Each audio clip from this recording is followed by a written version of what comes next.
Hey everyone, and welcome back for another deep dive with us.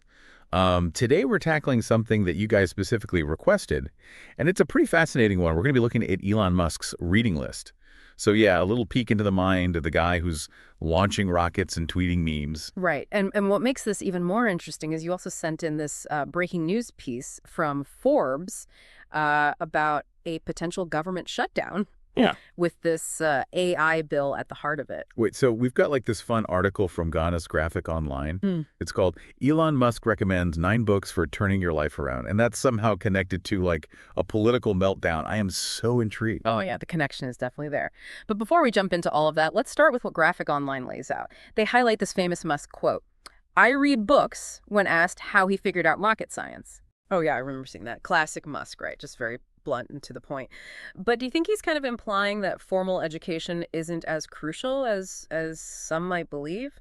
Or is he just highlighting the value of self-directed learning, especially in like these fast-paced fields? I think it's a bit of both. Musk has been pretty vocal about the limitations of traditional education, but he's also a huge learner, constantly seeking out knowledge from all these different sources. And his reading list definitely reflects that. You've got everything from classic economics, like with The Wealth of Nations, to understanding human behavior with radical candor. Right, and then there's the whole group of titles that are all focused on artificial intelligence, human Ah, compatible, life 3.0, super intelligence. It seems like he's not just interested in AI like as a tool, but also really concerned about its potential impacts. exactly. These books really get into some tough questions about the future of consciousness, Mm, the ethics of AI, mm, and the potential risks of, superintelligence getting out of control. yeah. And this is where things start to tie in with that Forbes article you mentioned. Okay, so let's talk government shutdown. I'll be honest, I usually kind of tune out political news, but this AI angle has got me hooked. So, what exactly is causing this standoff?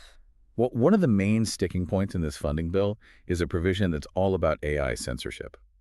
Imagine trying to control what a super intelligent AI can and can't say. This is like something straight out of those books that Musk recommends. Hold on. So the government could shut down over how to handle AI. That's intense. And the Forbes piece says that Musk and President-elect Trump are both criticizing this bill.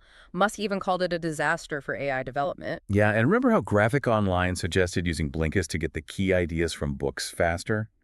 I almost feel like we need a Blinkist version of this whole political situation because things are moving so quickly. Seriously, there are so many moving parts. We've got a president-elect who's pushing for a debt ceiling increase, and you've got fiscally conservative Republicans pushing back, and then this AI provision is just adding even more fuel to the fire. It's like watching a political thriller play out in real time. And let's not forget, there are a lot of different viewpoints on this whole debt ceiling issue.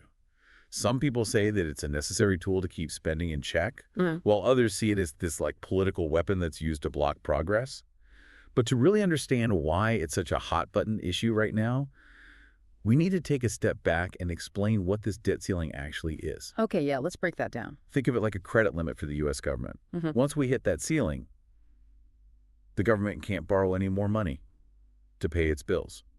And that includes everything from Social Security checks and military salaries. Hmm. Raising the debt ceiling allows the government to keep spending money that it's already committed to. Okay, so raising it isn't about approving new spending. It's about honoring existing financial obligations. But then why is it so controversial?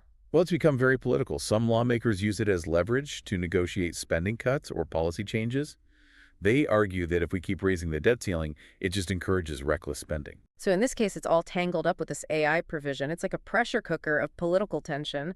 It's kind of crazy to think that something as abstract as AI could trigger a real-world crisis like this.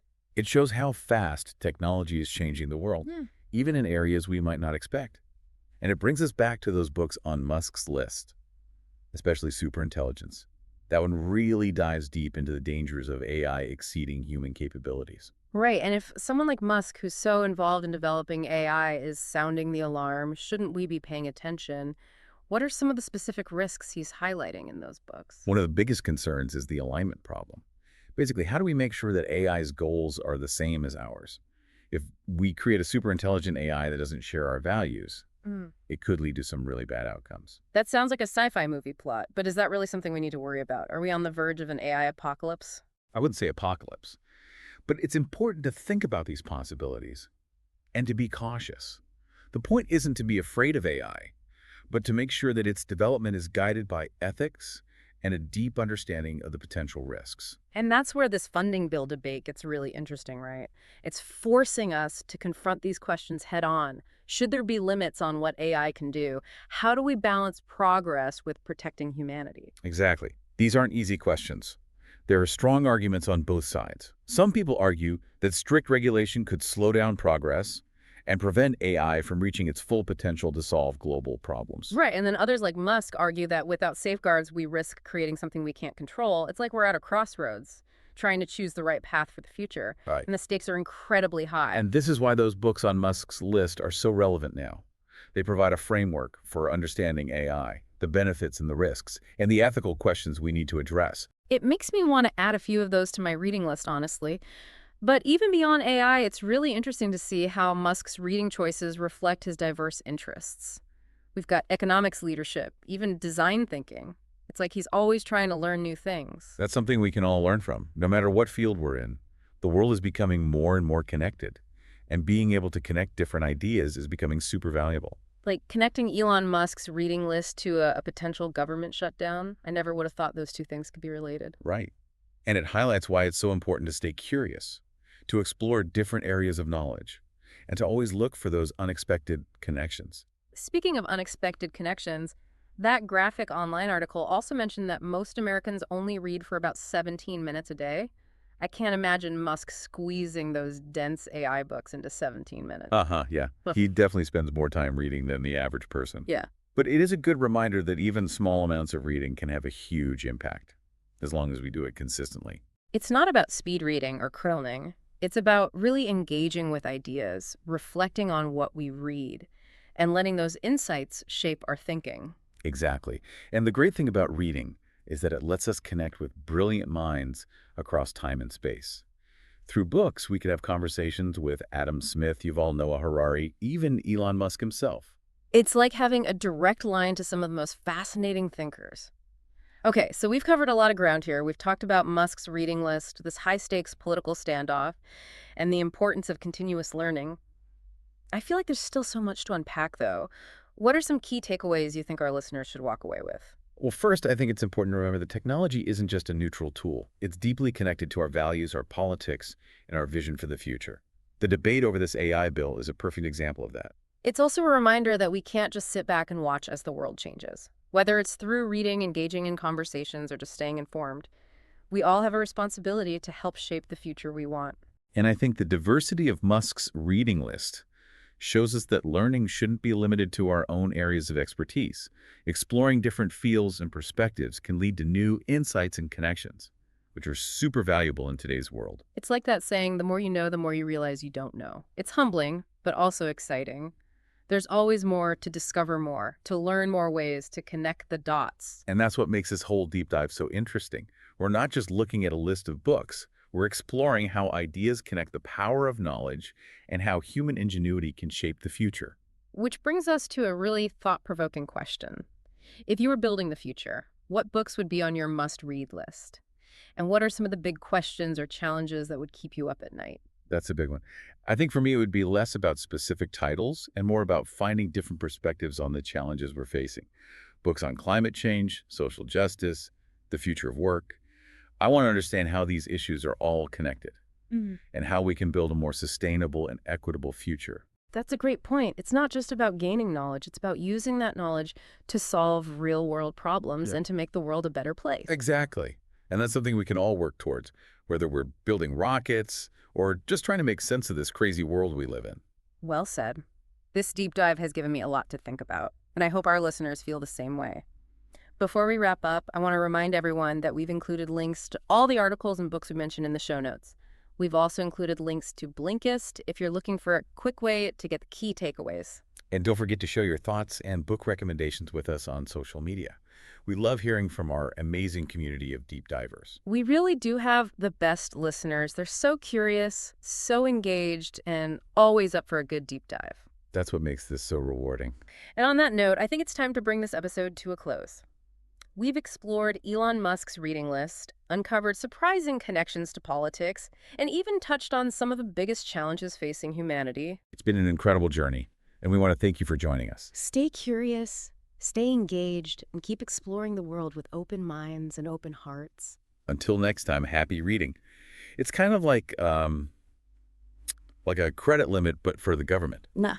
Once the U.S. hits that ceiling, well, they can't borrow any more money to pay their bills. That includes everything like Social Security checks to even military salaries. Raising the debt ceiling lets the government keep spending the money that it's already obligated to spend. All right, so it's not about approving like brand new spending then. It's about honoring the financial obligations they already have. But if that's the case, why is it always so controversial?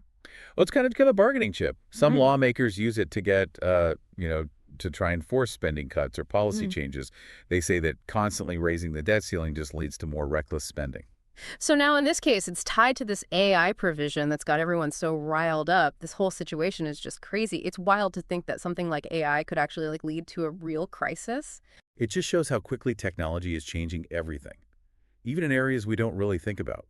Which brings us back to those books on Musk's list.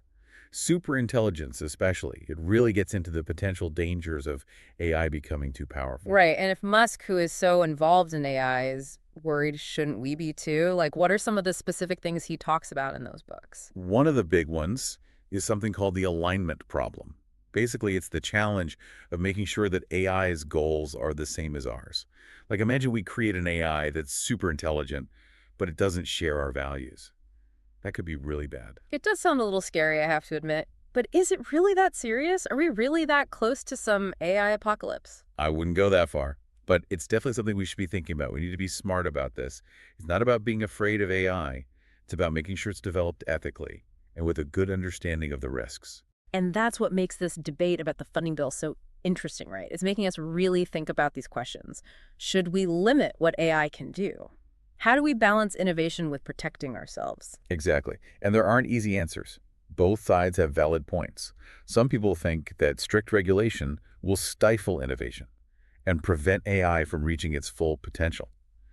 AI could be used to solve some big problems. But then Musk and others say that without safeguards, it could get out of control. It's like we're standing at this crossroads, and the stakes are incredibly high. And that's exactly why those books on Musk's list are so important. They help us understand the complexities of AI, the potential benefits and the risks, and the ethical considerations we need to be aware of. It's making me want to add a few of those to my own reading list. But even beyond AI, it's cool to see how his reading choices show his wide range of interests. Economics, leadership, even design thinking. He just seems like he's always eager to learn. And that's something we can all learn from, no matter what we do. The world is becoming more and more connected, and being able to connect ideas from different areas is becoming really important. Like connecting Elon Musk's reading list to a potential government shutdown. Who would have thought those two things could be related? Right. It shows why it's so important to be curious, to explore new things, and to always look for those unexpected connections. Speaking of unexpected connections, remember how that Graphic Online article mentioned that most Americans only read for 17 minutes a day? I can't even imagine trying to get through one of those AI books in 17 minutes. Uh-huh. Yeah, I don't think Musk is limiting himself to 17 minutes a day, but it's a good reminder that even a little bit of reading can make a big difference if you do it regularly. It's not about speed reading or cramming information. It's about taking the time to think about what you're reading and to let those ideas shape how you think. Absolutely. And one of the best things about reading is that it lets you connect with amazing minds from the past and present. It's like you can have conversations with Adam Smith or Yuval Noah Harari or even Elon Musk. Like you have a direct line to some of the most interesting thinkers out there. So we've covered a lot today. We've talked about Musk's reading list, the political situation, and the importance of always learning. What are some key takeaways you think our listeners should remember? I think one of the most important things is to remember that technology isn't neutral. It's shaped by our values, our politics, and our vision of the future.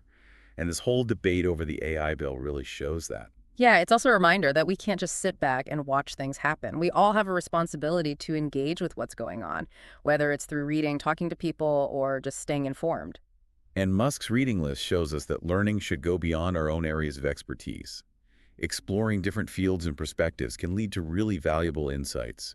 It's like that saying, the more you know, the more you realize you don't know. It makes you realize how much there still is to learn. And that's what makes this so fascinating. We're not just talking about books. We're talking about how ideas connect the power of knowledge and how humans can shape the future. Which brings us to a pretty big question. If you were in charge of building the future, what books would you read? And what kind of challenges would keep you up at night? Yeah, it really makes you think. I mean, obviously we can't all be like Elon Musk. He seems to be on another level. But his dedication to learning is definitely inspiring. Totally. And remember how Graphic Online pointed out how varied his reading list is? He's not just sticking to one area, he's branching out into history, philosophy, economics. It's like a reminder to step outside our comfort zones. Yeah, it's easy to get stuck in our own little bubbles, reading the same things, talking to the same people. But that can limit our thinking. Musk seems to be all about finding those unexpected connections between different fields. Which is kind of what we've done in this deep dive, right? We started with a reading list and ended up talking about government shutdowns, AI censorship, the national debt. It's crazy how these things all tie together. It just shows how interconnected everything is. And the more we understand that, the better we'll be at navigating this complex world. This has been such a fascinating conversation. I hope it's given our listeners some new ideas and sparked their curiosity. Maybe you'll even pick up one of the books from Musk's list or explore a topic you've always been interested in. And if you do, let us know. We'd love to hear your thoughts, your reading recommendations, anything that's got you thinking. Share with us on social media. Let's keep this conversation going. That's what this is all about. Building a community of curious minds, diving into interesting topics, and learning together. Exactly. So until next time, keep exploring, keep questioning, and keep diving deep. And happy reading, everyone.